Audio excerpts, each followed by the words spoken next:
é o Evangelho segundo Jesus, o Cristo, o objeto de contradição, aquele que veio para tirar e arrancar os segredos ocultos do nosso coração. É a palavra. E disse Jesus, segundo o Evangelho de Lucas, no capítulo 9, a partir do verso 23. Lucas 9, 23. Diz assim: Jesus dizia a todos: se alguém, qualquer um, quer vir após mim, ou seja, se quiser me seguir, andar comigo, não sou eu que vou andar contigo, eu andarei contigo se tu andares comigo. Então, a si mesmo se negue. Isso que você chama de minha vontade absoluta, meu capricho, meu desejo, meu tesão, aquilo que você chama de minha cobiça, muitas vezes até aquilo que você chama idolatricamente de meu sonho, não que ele seja contra sonhos, mas às vezes os nossos sonhos são as nossas destruições quando são os nossos caprichos. Se alguém, qualquer um, quiser andar comigo, a si mesmo se negue. Negue as fantasias do ser. E dia a dia assuma a realidade, tomando o que lhe concerne na parte da vida, no que lhe concerne com respeito a perdoar, a ter compaixão, a buscar verdade, justiça, fidelidade, a olhar para a vida com solidariedade compassiva e misericordiosa. Ou seja, dia a dia tome a sua cruz, esse é o significado. E ande comigo, não desista. Siga-me, siga-me. Aí você abre num outro livro escrito por Lucas, ali é o Evangelho de Lucas. Aqui é o livro de Atos dos Apóstolos, que foi escrito também por Lucas, mesmo autor, narrando no capítulo 9, o encontro de Paulo com Jesus na estrada de Damasco, acerca da qual e de cujo encontro se fala que Saulo ia respirando ameaças e morte contra os discípulos do Senhor. Um homem, o texto grego aqui define uma fera resfolegante, respirando como as feras famintas na arena, ou esperando que a grade se levantasse para partir para cima de alguma presa. E no caso, ele iria destruir, mais uma vez, como já tinha feito antes, dezenas de cristãos. Alguns ele obrigava a blasfemar, outros ele obrigava a negarem a fé. Outros ele prendia e os levava cativo para serem justiçados sem defesa em Jerusalém. E a outros ele matava, como ele próprio diz, escrevendo aos Tessalonicenses. Então, esse homem besta resfolegante que persegue discípulos do Senhor, que tem autorização representativa oficial para decretar essa inquisição perversissima, vai de Jerusalém a Damasco buscar presas cristãs para prendê-las e praticar contra elas aquilo que eu já disse que ele fazia. Só que indo no caminho subitamente uma luz do céu brilhou ao seu redor. Subitamente. Não foi uma pirotecnia dos crentes, que fizeram um show de luzes, um evento gospel cheio de canhões de luz, fogos de artifício e todas as glórias que a iluminação artificial possa produzir. Não foram os discípulos que fizeram uma barreira, um cordão e foram enfrentá-lo com espada na mão e dizer: nós temos direitos? Porque o discípulo sabia que ele não tinha direito nenhum. Nem se os tivesse, ele os teria. Nem que a legislação os protegesse, eles sabiam que eles viviam sob risco de morte sempre. Porque a obediência ao reino de Deus, naquelas circunstâncias, não era essa brincadeira de perseguir quem a gente não gosta, do nosso pseudo-regime democrático, que não consegue nem separar o Estado da igreja, e que, ao contrário, dia a dia dá mais poder à igreja para que ela dê, como um falso profeta em Apocalipse 13, a sua bênção à besta que nos governa. Apocalipse 13. Hoje, eu digo, tanto quanto disse muitas vezes durante o governo militar, nos anos 70 e 80, quando a igreja fazia a mesma coisa, durante os anos 90 e toda a minha vida, de modo que não tenho preferências, é um princípio que eu vejo recorrentemente acontecer. E aqui estão eles, autorizando Paulo a perseguir para além da lei aqueles que crescem em Jesus. Hoje há um limite aqui no ocidente da terra, não dá para sair torturando, prendendo, nem matando, mas dá para praticar, como disse o Joaquim Beato, fogueiras ou incêndios sem fogo, mas queimando e estigmatizando pessoas para todos os lados. Aqui a liberdade é plena. Por isso Paulo não se reserva, não tem pudor nenhum de ir até a morte, se necessário for, quando subitamente, sem ajuda de ninguém, só porque Deus é Deus, só porque Jesus ressuscitou dos mortos e não está precisando de ajuda, nem de pé para subir e estar acima de todo o principado, potestade e poder. Só porque Ele é quem o Evangelho diz que Ele é. E é Ele que nos socorre, não somos nós que socorremos a Ele. Subitamente, uma luz do céu brilhou ao redor de Paulo.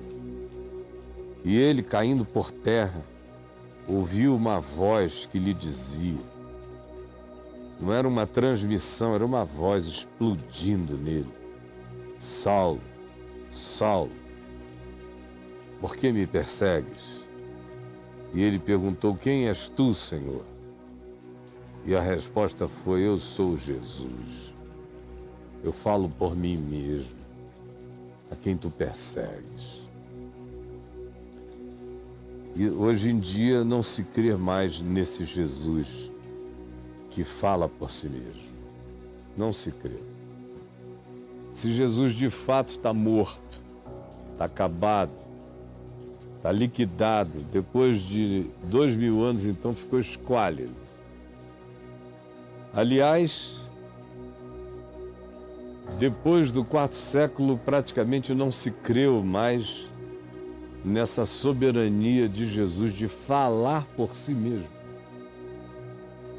Porque do quarto século para cá, a igreja que não tinha poder, que vivia perseguida, que vivia heretizada, que existia em estado de fuga, que tinha que ser um ser hebreu, como eu disse ontem, falando em 1 Coríntios 7, por causa das difíceis circunstâncias e tribulações, Os casados teriam que ser como se não fossem, os que comprassem como se não possuíssem. Os que se alegravam como se não se alegrassem. E os que possuíam e faziam negócios desse mundo como se nada lhes pertencesse, porque a aparência do mundo passa. Era assim que eles viviam. Até o quarto século foi muito assim. Aí veio Constantino e disse: daqui para frente, no more. E aí criou o cristianismo, como eu já tenho dito milhões de vezes. Criou o cristianismo e deu privilégios. Cada novo regime deu privilégios ao cristianismo. Menos o regime soviético, durante aqueles anos. Mas quando o regime começou a acabar, a primeira coisa que o regime fez foi dar de novo privilégios à igreja oficial. Porque, como o Apocalipse declara no capítulo 3, eu já disse aqui, 13, o falso profeta abençoa a besta, a igreja, a religião abençoa o poder político, e o poder político dá poder à religião. Esse é o dilema o tempo todo. Quem quiser entender um pouquinho de história e das relações entre religião e Estado, seja ele de que natureza seja, ou entre o cacique e o pajé numa tribo, vai ter que saber que esse é um arquétipo que perdura pela história humana. E entre nós também. Mas, depois de Constantino é que a igreja começou a dizer: Jesus não precisa falar por si mesmo, nós falamos por ele.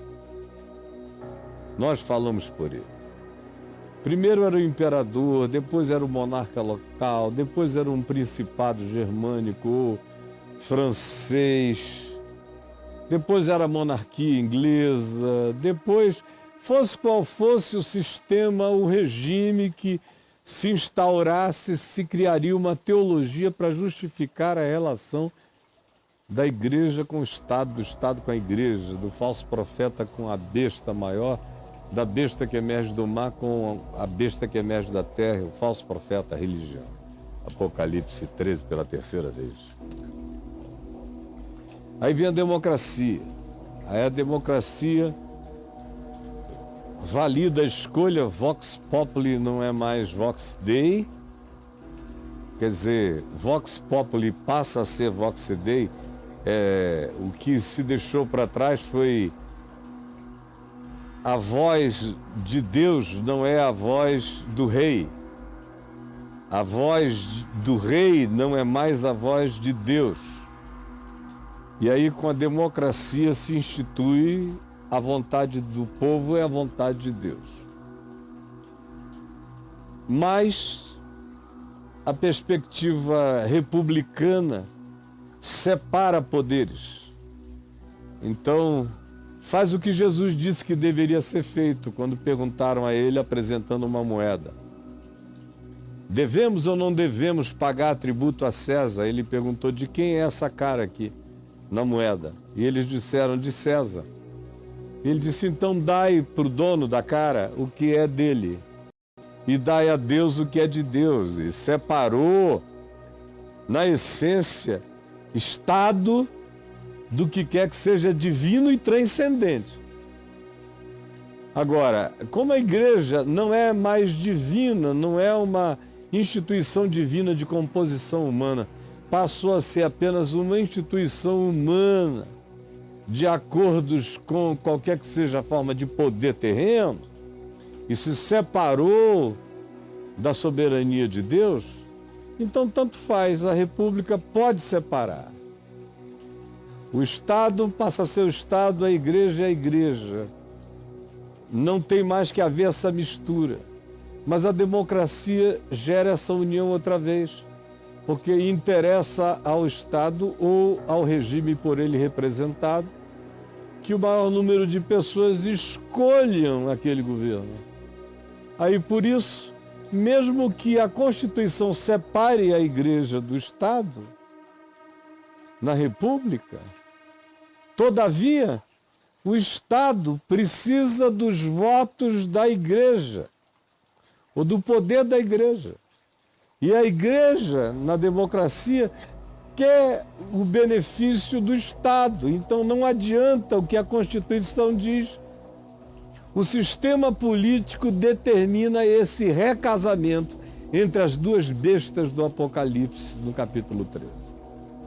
E essa é uma recorrência desse mesmo arquétipo, deste mesmo modal de perversão que está na história. A gente vê em todas as histórias, desde o Antigo Egito, mas na história do Ocidente cristão, a gente vê isso numa recorrência, com pequenas intercorrências, mas a recorrência é de fato a regra. E esse Cristo, que para Paulo, na estrada de Damasco, não existe mais, a igreja sentou na cabeça dele. Porque com o Estado ou o regime dependendo dos votos da igreja e a igreja crescendo como instituição que fala em nome de Deus e de Cristo, o regime fica refém da igreja, enquanto a igreja abençoa o regime e se corrompe.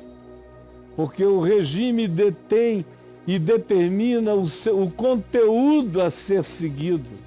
E a igreja segue aquele conteúdo para receber o oferimento e as bênçãos do regime, os privilégios do regime, os poderes do regime.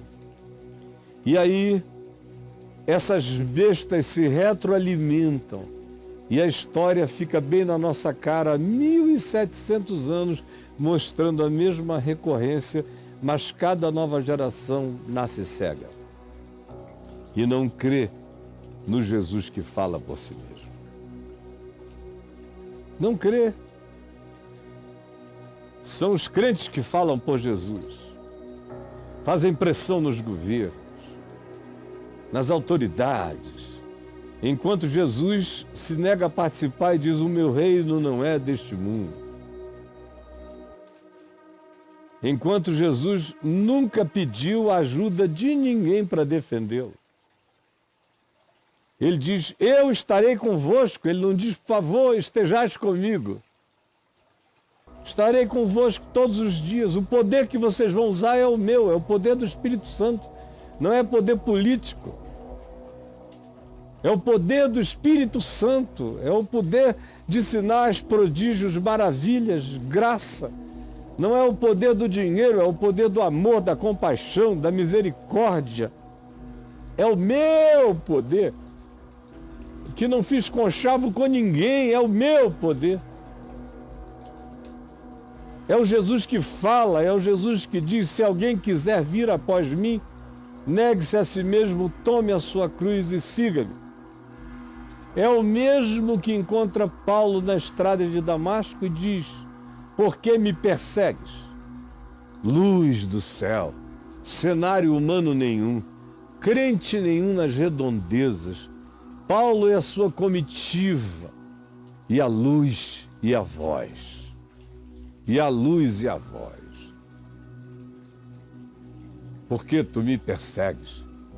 Esse Deus que interpela, esse Deus que não precisa de interpelações humanas, que não precisa de ajudas nem de defensores, nem de promotores de justiça do reino de Deus, nem do Evangelho. Ele é o Rei dos Reis, é o Senhor dos Senhores. Ele é o Senhor da glória. É Ele quem dá sonhos à mulher de Pilatos. É Ele quem enlouquece a Nabucodonosor.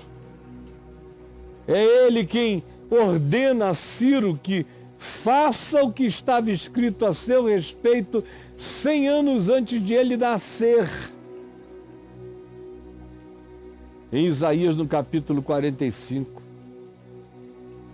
É Ele que ordena a César Augusto que faça um recenseamento que leve uma virgem de uma cidade para outra para se cumprir uma profecia esquecida no livro de Miqueias. É ele que, sem a ajuda de crentes, traz magos do Ocidente, discípulos de Zoroastro, para virem até a manjedoura adorá-lo sem intervenção humana. É ele que diz: Saulo, Saulo, eu te conheço todo. Por que tu me persegues? Qual é a tua? Olha para o teu coração e responde. Responde que tu és apaixonado por mim. Responde que a minha perturbação em ti quer se transformar em adoração e tu não queres, por isso tu enlouqueceste. Responde que a fascinação que eu exerço sobre ti é tão grande que tu decidiste seres um opositor de qualquer coisa que a mim diga respeito, porque tu não aguentas o poder da sedução do meu amor. Porque tu me persegues. Confessa. Confessa como eu te atraio. Confessa como eu te desafio. Confessa como nada nem ninguém te chama mais para cima do que eu. Confessa como os meus tesouros impalpáveis e intangíveis são as grandes ambições da tua alma, embora tu não queiras admitir. Confessa que uma palavra, ou duas, ou algumas poucas, ou algumas frases, ou alguns exemplos que tu vistes, praticados por pessoas ligadas a mim, geraram em ti uma angústia de seguidor que recalcitra contra os aguilhões. Confessa. Então Paulo pergunta: quem és tu, Senhor? Senhor, Senhor, sabia, sem explicação, por absoluto esmagamento intuitivo, por completo espremer do Espírito Santo do seu ser, que aquele que com ele falava era o Senhor. Então se lhe respondeu: eu sou Jesus. 10 anos depois de Jesus ter ido aos céus sem pepé da igreja, eu sou Jesus a quem tu persegues. Tu estás perseguindo crentes, tu estás perseguindo a mim, não apenas porque eles são o meu corpo, confessando o meu senhorio no mundo, não somente porque, sendo meu corpo, são também obedientes a mim, e é o que eu ensino, mas também porque o que tu vês de amor, bondade, verdade, justiça, solidariedade, como no caso do teu primo Barnabé, dos teus aparentados como Marcos e outros que me seguem, que são da tua família, angustiados pelas mudanças e pela hora em que chegar a vez deles serem massacrados por ti, porque eles já me seguem antes de ti. Eu te conheço, Saulo. Eu sei de onde tu vens, eu sei das tuas dúvidas, eu sei das tuas angústias. Eu sei que tu me persegues porque tu não tiveste coragem de me seguir, de deixar esse si mesmo, essa vaidade judaica de ser da tribo de Benjamim, de ser fariseu de fariseus, de ser mais inteligente na exegese, na hermenêutica e no conhecimento paralelo da teologia e da academia judaica do que todos os outros jovens da tua geração. Se tu não deixares esse si mesmo de candidato ao sinédrio dentro de pouco tempo, se tu não deixares a vaidade de seres esse ente ortodoxo, puritano, que vive medindo a tua santidade por comportamentos e externalidades, se tu não negares esse si mesmo da tua vaidade piedosa, perversa, feia, nojenta, persecutória, invejosa da minha graça na vida do próximo, se tu não negares a si mesmo e não tomares a tua cruz, porque tu vais aprender o quanto importa sofrer pelo meu nome. Tu vais aprender, se tu não tiveres coragem de deixar a miragem de ser discípulo de Gamaliel, para te tornares um servo, um seguidor do Evangelho simples de Jesus, de mim, que falo contigo e que não preciso de representantes, pois sou eu quem defende a minha igreja, não é a igreja que me defende. A igreja que me defende é feita de falsários. A minha igreja sabe que não foram eles que me escolheram a mim, mas eu os escolhi a eles próprios, para que eles vão como eu fui, e conforme eu vivi, ensinei a viver, eles deem o mesmo fruto, e esse fruto permaneça. Por que me persegues? Sou eu que falo contigo. E tu vais servir a essa minha soberania o resto da tua vida. Vais, porque é uma coisa muito simples sobre Jesus. É que quando a gente não o segue, a gente o persegue. Os piores perseguidores do genuíno evangelho são aqueles que tiveram alguma visão de Jesus e não seguiram. São os que ouviram, são os que sabem, mas escolheram de outra forma. Eu conheço milhares e milhares que sabem, que ouviram, que entenderam, mas escolheram de outra forma. Esses são os maiores perseguidores do Evangelho, da palavra do Evangelho. Esses vão atrás de ti com ódio. Eles querem te calar, eles querem te silenciar. Eles mentem a teu respeito, eles inventam, eles infamam. Porque eles são fascinados. Fascinados. Fascinados pelo que você é, fascinados pelo que você carrega, fascinados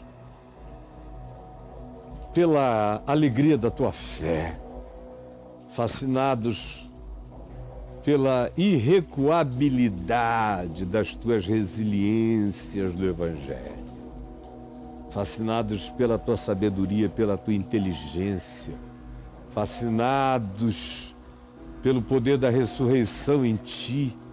São tão fascinados que passam a te perseguir. Assim como Paulo perseguia os cristãos, fascinado pela vida de alguns, como de Estevão, ou a vida de Barnabé, que era primo dele, ou de João Marcos, ou de uma quantidade de outros, sobre os quais ele fala aqui em Romanos, no capítulo 16, dos parentes dele, parentes consanguíneos que estavam em Cristo antes dele, que se converteram ao Evangelho, estavam na lista negra. Ele iria ter que chegar nesse pessoal da família que creram em Jesus. Ele sabia da fé de cada uma dessas pessoas que tinham crido em Jesus antes dele, que eram primos, parentes, gente boa, que de todo o coração tinham se entregue a Jesus e corriam risco de vida todos os dias. Gente extraordinária, notáveis apóstolos em Cristo e que estavam em Cristo antes de mim. Gente que era amiga dele de antes, gente que ele conhecia muito bem, que ele podia dar testemunho do caráter, e que eram parentes dele, e que já estavam em Jesus, obedecendo à fé, antes dele, Paulo, ter esse encontro com o Jesus que fala por si mesmo, aqui na estrada de Damasco. Aí eu fico vendo essa arrogância toda. Gente, é porque a ignorância toma conta da mente e basta o indivíduo ir ali citar um versículo bíblico fora de texto, de contexto, atrofiando tudo, e você, numa ignorância absoluta, engole tudo que é tipo de loucura. E passa a não gostar de tudo aquilo que te chama à lucidez. Passa a odiar a luz. E eu peço ao Senhor Jesus que hoje haja a subteza de uma luz do céu sobre ti. Pá! Você que acha que está aí para defender Jesus no mundo, para combater com ódios que falam mal do nome de Jesus, mesmo que não seja só o nome, você não sabe de nada, então aonde esse nome aparecer, parece que é de Jesus que se está falando. Aí você vai se tornando, em nome de Jesus, esse Paulo invertido, é perseguidor de outros crentes, ou perseguidor de ateus, ou perseguidor de comediantes, ou perseguidor de gays, ou perseguidor de qualquer pessoa diferente no gênero sexual, perseguidor daquele que não pensa politicamente como o seu grupo religioso, perseguidor, perverso. Vira um Paulo, uma besta, resfolegante, respirando ameaça. Mas eu sei que chegou a hora de muitos que chegaram aqui cheio de raiva, de ódio, que vão ver essa mensagem porque alguém implorou, porque não tiveram alternativa. Mas eu sei que subitamente virá do céu uma luz, e o Jesus que fala de si mesmo e por si mesmo vai falar com você. Vai falar com você, você. Não precisa de coro, não precisa de orquestra, não precisa de luz artificial, não precisa de nada. Vai chegar ao meio-dia com uma luz mais brilhante do que o sol. Vai tirar graça diante das estrelas e fazer você ficar ofuscado pela grandeza da revelação, e vai falar contigo, ele contigo no teu coração. Que é isso? Que paixão é essa? Por que tu não te entregas logo? Ao invés de saíres odiando aquilo que te fascina. Sou eu, Jesus, que falo contigo. Estou vivo e não preciso que ninguém remova a pedra da tumba para me ajudar a sair. Não preciso de José de Arimateia nem de Nicodemos para não deixarem que eu fosse enterrado como um indigente. Eu poderia ter sido enterrado como indigente, que eu ressuscitaria de entre os mortos sem pó nenhum na face. Glorioso. Não preciso da ajuda de homem nenhum. Eu sou aquele que só não intervém mais na história porque vocês se metem na história contra mim. Por isso agora chegou a hora de Jesus se meter na história contra a igreja. E eu estou vendo Jesus se meter na história contra a igreja, contra os que perseguem os outros, porque ele está sempre do lado dos perseguidos, ele nunca está do lado dos perseguidores. Satanás lidera os que perseguem, ele está sempre do lado dos perseguidos. A palavra de Deus não diz, filhinhos meus, tendes um promotor nos céus contra Satanás no inferno. Não, Satanás já está vencido há muito tempo. Tendes advogado junto ao Pai. Ele representa a causa dos oprimidos, dos desprezados, não os dos que têm o poder de estigmatizar, de desprezar, de perseguir, de nulificar e de botar no ostracismo da existência. Vocês não perceberam ainda de que lado eu estou? Sempre. E que a história é móvel. Que pode ser que os perseguidos de um dia se tornem os perseguidores de outro dia. Não viram ainda no Evangelho como muitos dos que me amaram foram alguns dos que se interpuseram mais veementemente contra a minha vontade. E sacaram da espada contra a minha paz. E quiseram impedir a minha cruz. E lutaram contra a graça de Deus de me entregar como um cordeiro por toda a humanidade. Vocês não perceberam como a história conta que na maioria das vezes, todas as vezes que vocês se tornam oficiais, validados, vocês se tornam o falso profeta, a besta que emerge da terra do Apocalipse? Não notaram ainda até o dia de hoje? Mas eu estou aqui para peitar vocês.